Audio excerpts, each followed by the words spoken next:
They took our virtual factories and they reproduced them 300 times, and they are processing 3 million messages every 5 milliseconds through their technology over MQTT. Okay, so anybody who's worked with MQTT knows what?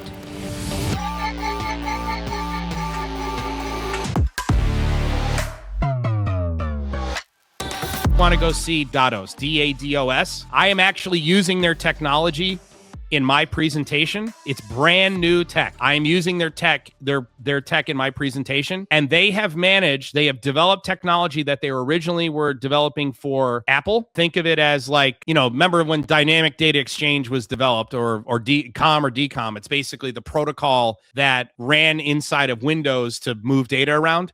They were basically doing something similar on behalf of Apple, or they were going to, and I guess it just fell through.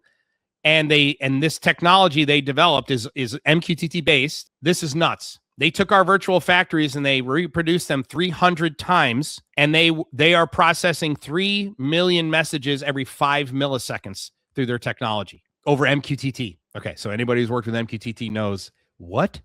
That's what everyone should be saying.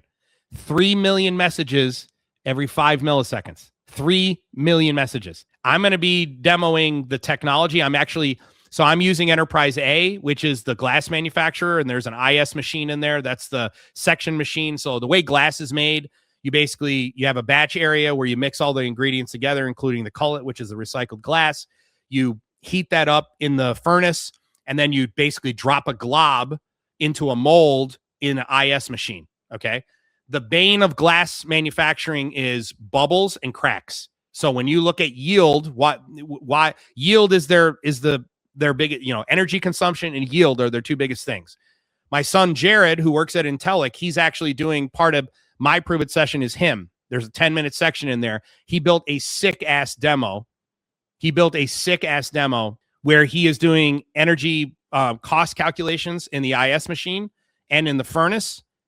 And he developed everything in like 6 hours. He wrote his own historian, the whole deal. And so he's showing how you can use third-party, like custom development, and bolt it into proprietary technology, like, ignition, for example. But what I'm doing is I am using DADOS's technology to collect the temperature sensor data off of the forming machine that basically molds the jar.